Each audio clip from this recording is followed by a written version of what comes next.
Hello students, welcome to another video of my YouTube channel. Okay, this is me Sunil Makhijani, your very own physics teacher with you. Today in this video, the topic on which we are going to do the discussion, as you already know, that topic is moving coil galvanometer. It is a very important topic. Now, in the moving the coil galvanometer also, there are two subtopics that a student must study. The two topics are yeah, construction and working of moving coil galvanometer, and then we will see how to convert this galvanometer into ammeter or the voltmeter. So these are the two subtopics into it. Okay, so without wasting time, let's start with the very first subtopic, construction and working of moving coil galvanometer. Okay, now before I start the construction, I will just tell you that this moving coil galvanometer that we are studying, it is also known as D'Arsonval galvanometer, because D'Arsonval is a scientist who invented this galvanometer. So sometimes it is also known as D'Arsonval galvanometer. Okay, and I will also tell you what is the use of this galvanometer. See, first of all, moving coil galvanometer, it is used to measure current, but it can measure only small currents because it's a very sensitive device. If you pass very heavy current, it may get damaged. That's why it can use to measure only small currents. It's a very sensitive device. Next, it is also used to measure the direction of the current. Yes. See, this is a unique property of the galvanometer. It can even measure the direction of the current. What do we mean by that? If suppose take a galvanometer, okay, how does galvanometer look that you know, right? A galvanometer looks this way. Okay, now in the galvanometer, suppose the current is entering from one end and leaving through the other end. Okay, like this. See the diagram. So if current is entering from, let's say, red end, it is leaving through the black end. This is the direction of current. So what happens? The deflection of this galvanometer, the pointer of the galvanometer goes in one direction like this. Okay, but if the direction of the current get reversed, let's say current entering from this side, leaving from this side, then what happens? See, this the direction of current has got reversed. So here pointer also get reversed. Pointer will go in the other direction. So it is used to measure the direction of the current also. Okay, like this. How it measures the current, that I will tell you later. This is the uses of galvanometer. Now we are starting with a construction. Now the moving coil galvanometer. Now what's the construction of this? The moving coil galvanometer, first of all, consists of two magnetic poles, north and south pole, but these magnetic poles are in the form of concave surface. So it consists of two concave magnetic poles, but in the shape of concave poles. Look at this diagram which I am showing you. The magnetic poles are here, but they are in the form of concave poles like this. It's little bit three-dimensional diagram. I hope you can understand this.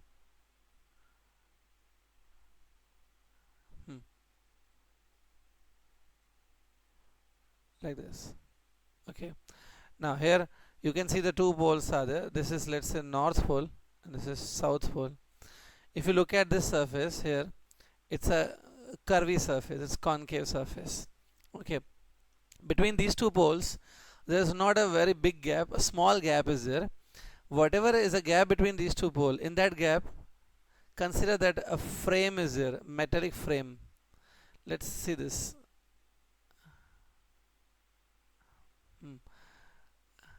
See, this kind of a frame is there. Okay.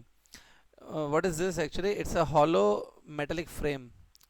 Okay, it's just a rectangular frame. Okay. Now why we are using this frame? Because over this frame, above this frame, there's a wire which is like this. It's a wire. It is wound over this frame. it's wrapped over the frame like this. Okay, after wrapping, it is wrapped this way like this. Okay, after wrapping, the wire comes down, and then this wire is connected with a spring, and then it's the wire goes out of the instrument. Okay, so there is a this wire. This wire is made up of a very special material. That material is phosphor bronze material. So it's a phosphor bronze wire. Why we are using this material, I will tell you. But phosphor bronze is a material which is very much elastic. So because of its elastic nature, we are using it. Okay. Next, this frame which I told you, rectangular frame. This frame is hollow from the middle. Inside this frame, here we fill up a cylindrical structure. We fill up it with a cylinder. The cylinder is made up of iron. It's an iron cylinder. Okay. So inside the rectangular frame, remember, we fill up iron cylinder. That is soft iron cylinder. The iron cylinder increases the magnetic field produced by these magnetic poles. Okay. Next, this phosphor bronze wire, and everybody can see the current enters through this wire. Let's say current is entering from here. Let's say this current is I. The current passes through this rectangular coil, and then it leaves through the bottom like this. Okay. So current, let's say, coming from the upper side goes to the bottom like this. Okay. Now one more thing. This phosphor bronze wire which I told you. Okay. Over this wire we can connect here a mirror. Let's say here small round mirror is there, M. This M is a mirror. Okay. If you are connecting a mirror, the need of this mirror is to measure the current. This mirror is used to measure the current. It is useful somewhere. Okay. But using the mirror, it is an old technique. Nowadays mirrors are sometimes not useful. If you are using a mirror, this type of a galvanometer is known as suspended type of galvanometer.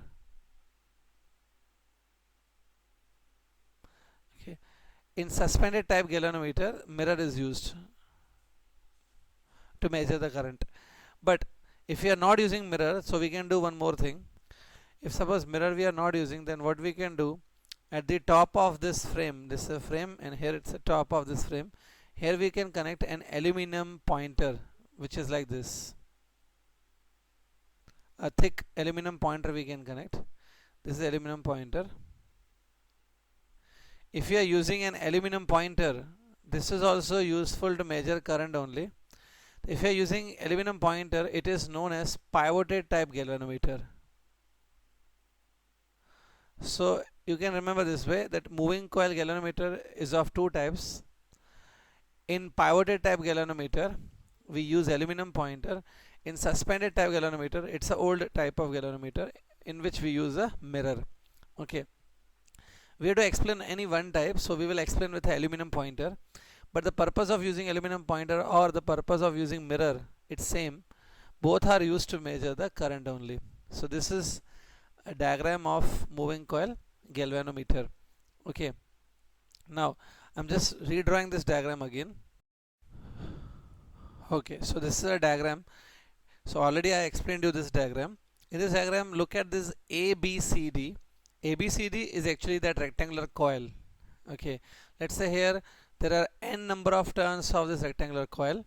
Okay, so this particular construction we finished. Okay, after construction, now we can go with the working of this galvanometer. Okay, now let's start with the working. How do I understand working? First of all, look at this coil ABCD. That same coil ABCD I am drawing over here. This is coil ABCD. A, B, C, D. Okay, now this coil ABCD, obviously it is present between north and south pole. So from north pole towards the south pole there will be the magnetic field. Look at this. This is a magnetic field B. So here magnetic field will be there, obviously. This is a magnetic field. Let's say the magnetic field has a value B. Okay, now since current is passing through this coil like this, here current is coming this way. Okay, so current will run inside the rectangular coil from A to B, then B to C, then C to D, and then D to A. This way here n number of turns are there. Okay, now this diagram, I hope it is clear. Now look at this AB side. Consider the side AB and also the side CD. Okay, if you look at AB side and CD side, they will have a same length. Suppose the length of AB side is L. Okay, so L is the length of AB side. Current I is running in the AB side. Okay, and the side AB is present in the magnetic field B. Okay, so definitely the force will be experienced by the side AB. That force is given by Bill sine theta. Okay, okay. See, AB side. If you look at AB side, it is a conductor of length L. It is carrying a current I. Current I is flowing, and whenever a current carrying conductor, whenever it is placed in a magnetic field, it experiences a force Bill sine theta. This force act on the AB side, also it act on the CD side. If you want to find the theta is an angle between direction of I and direction of B. Current, if you look at it, current is running from A to B, means current is running in the vertical direction, magnetic field is in the horizontal direction. So angle between I and B is 90 degree. Okay, this angle is 90 degree, hence force become BIL into sine 90, that is 1. So this force is acting. Now if we want to find out the direction of this force, okay, to find direction of this force we need to use Fleming's left hand rule. To find direction of this force we have to use Fleming's left hand rule. Okay, okay. Now Fleming left hand rule, you can read it and do it. Okay, if you use Fleming's left hand rule, the direction of the force we can find out. So we can find that the force acting on this side AB, that force will be somewhere outside the page like this, and force acting on the CD side will be inside the page of this book. So this will be the direction of these forces. Okay, so these both forces will be BIL. Now as you can see, these both forces are equal. Both of these forces are equal to BIL, and these forces are acting in the opposite direction. So togetherly these two forces forms a couple. Together these two forces forms a couple. So we can say couple is acting on this coil ABCD. Okay, couple is acting. Now you know the couple has a tendency to rotate the body always. Okay, the tendency of the couple to rotate the body is measured by torque. So now we will calculate the torque produced by this couple. Okay, so now we have to calculate the torque produced by the couple. Now as you know, the torque produced by the couple, it is given by this formula, magnitude of any one force. See, in the couple there are two forces. These two forces both are equal. Consider magnitude of any one force out of the two forces. The magnitude of any one force from the couple into perpendicular distance between the two forces. So when you do that, the magnitude of any one force is BIL. We already discussed. The forces are BIL, and the perpendicular distance between them, if you look at this diagram, the perpendicular distance between them is, let's say, AD. So I am writing just AD. But AD is a breadth of this rectangle. So AD I am writing as B, that is a breadth, into I into L. Okay, and this is a torque acting on the one side. It's acting on the one turn. That, let's say ABCD is a one turn. On this one turn, this is acting. Now actually this coil consists of n turns, right? So if this coil consists of n turns, so behind this AB there will be n more sides of same length. So total force, total torque will also become n times. Due to n sides, you have to multiply with n also. Now here, look at this underlying term, length into breadth it is. So length into breadth will be the area of the rectangle. So it is area of the rectangle into I into B into A into N. So torque is given by NIAB. This is a torque acting on this coil of a moving coil galvanometer. N is the number of turns present in the coil, I is the current in the coil, A is the area of the coil, and B is a magnetic field produced by concave poles. This torque that we calculated, this torque is known as deflecting torque. Okay, because this torque tries to rotate this coil. Obviously, let's suppose, look at this diagram only. This torque will try to rotate this coil in an anti-clockwise fashion, like this. It will try to rotate the coil this way. Okay, so this torque we call as a deflecting torque. It will try to produce a deflection in the torque. Now if you remember, here one pointer is attached like this. Look at this pointer, it's a pointer. Now when this coil deflects, when this coil is deflecting because of the torque, so definitely pointer will also deflect. Pointer also goes this way. Okay, so when the coil deflects, coil moves, let's say anti-clockwise, the pointer will also move anti-clockwise. This is aluminum pointer, and when aluminum pointer rotates clockwise, see this angle theta. It's the angle by which the pointer moves. This angle is known as angle of deflection or deflection angle. Okay, see, understand it in a simple way. The motion of the coil is here known as deflection. If coil is moving, that is called deflection. So coil moves because of this torque. Okay, the pointer will also move. The angle covered by the pointer is known as deflection angle. Okay, like this. Getting this? Now, as the pointer rotates, as the coil deflects, this upper wire, which is, those remember, this upper wire is made up of phosphor bronze. Remember, the upper wire is made up of phosphor bronze. As the coil rotates, as the pointer deflects, so what happens is upper phosphor bronze wire, this phosphor bronze wire get twisted. It will be twisted because of the rotation of the coil. So upper phosphor bronze wire get twisted. When upper phosphor bronze wire get twisted, okay, and below also here one spring is there.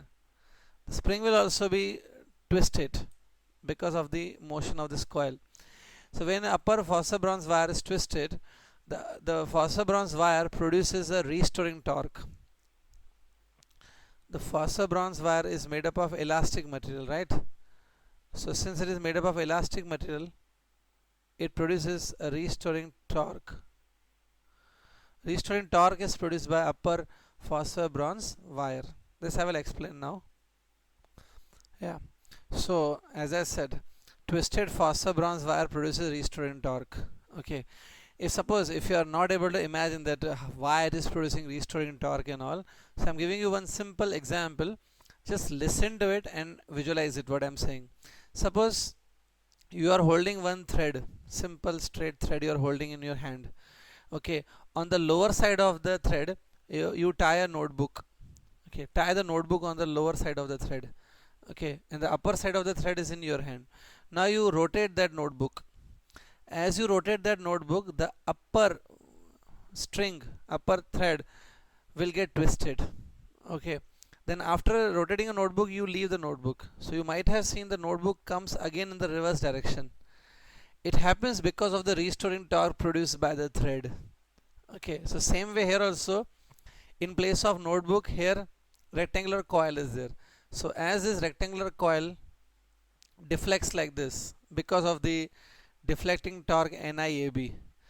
Okay, as it deflects, the upper wire get twisted, and because upper wire get twisted, it produces a restoring torque. Okay, now the restoring torque which is produced by the upper wire, it is said that restoring torque is directly proportional to theta.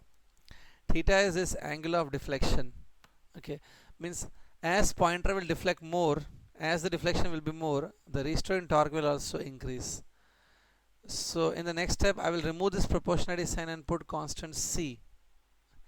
C is simply constant. It is known as twist constant,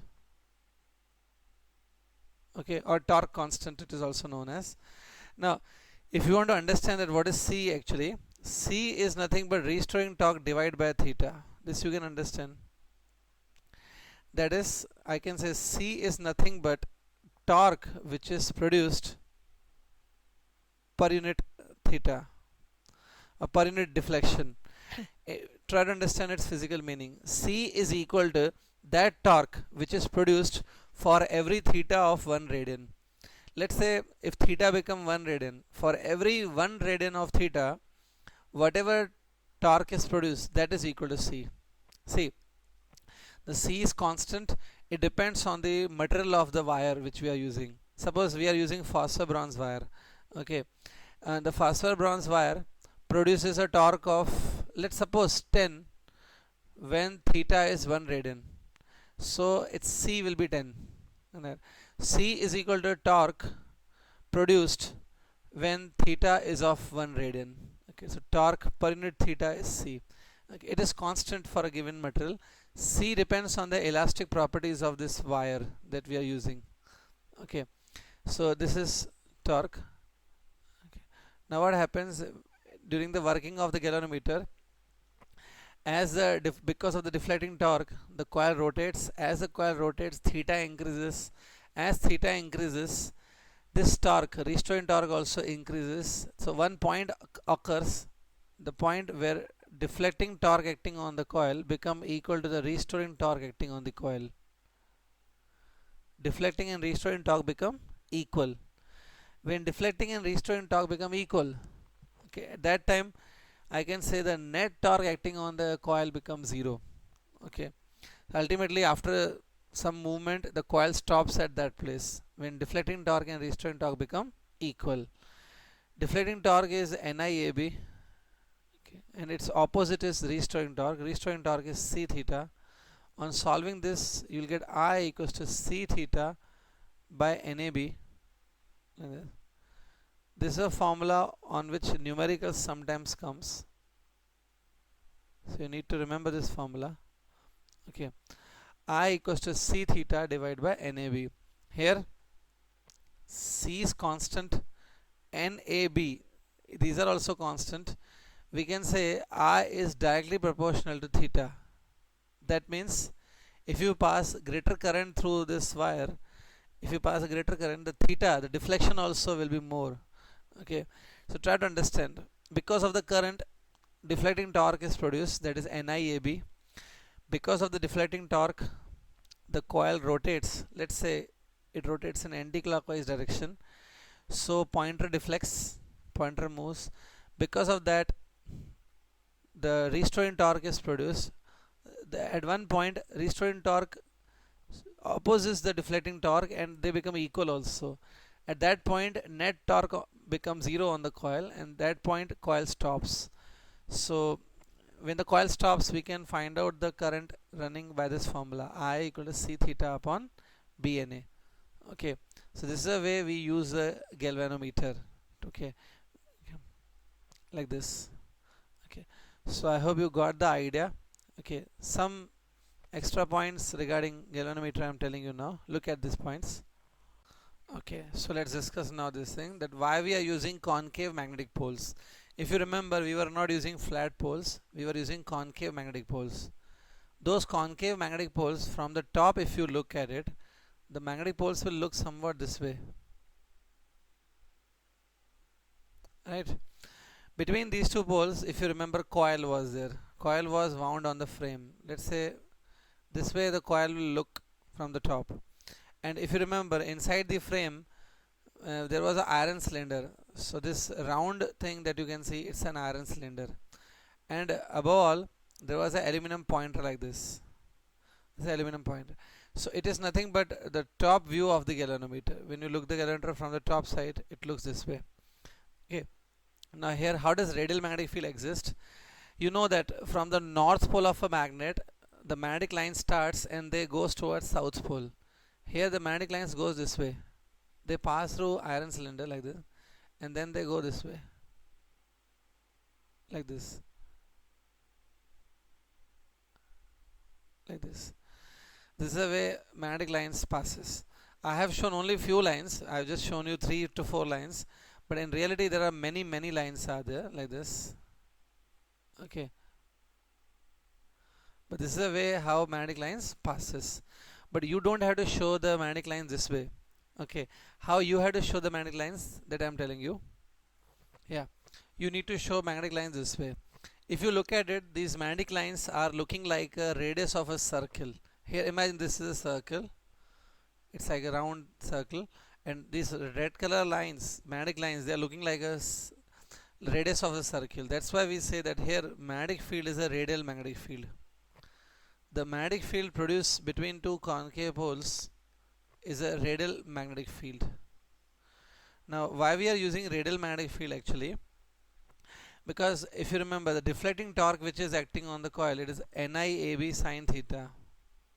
Okay, okay, because when we use radial magnetic field, on using radial magnetic field, theta always remain 90. See, if you want to keep the theta always 90, to keep theta always 90, the radial magnetic field has to be used. Just remember this way, we don't have to go much in detail. When we use radial magnetic field, theta always remain 90. If theta always remain 90, the torque will be always same, that will be NIAB. Theta term will not come. This is obviously maximum torque. So torque remain maximum, torque remain constant. Okay, when we use radial magnetic field. In place of radial magnetic field, if we use some other type of magnetic field, then what happens is the angle between A and B, theta is a, you can say theta is the angle between A and B, area vector and the B. This angle keeps on changing. Okay, this angle keeps on changing. Okay, so to keep this angle always 90 degree, we need to use the radial magnetic field. Okay, so radial magnetic field is produced by this concave poles. Okay, just remember this much also, it's nobody will ask much in detail. So if you always keep torque as NIAB, so at the end we will get I proportional theta. Otherwise we cannot get the I proportional theta. Remember, when I and theta are proportional, means as theta get doubled, I also get doubled. If I and theta are proportional, it means if I and theta are double, that means scale of the galvanometer will be linear. When I and theta are proportional, that's why the scale of galvanometer will be linear. Okay. See, here if you are confused that why sir is writing scale of galvanometer is linear, it means that suppose if you double the current running through the galvanometer, the deflection, the pointer deflection will also get doubled. Pointer deflection also get doubled. So it will be very easy to make a scale of the galvanometer. The marking scale will be very easy to make. It will be linear scale. On doubling the current, the deflection also gets doubled because they are direct proportion. Okay, so just remember this point regarding moving coil galvanometer. Okay, now in the next section we will discuss how to convert galvanometer into ammeter. Okay.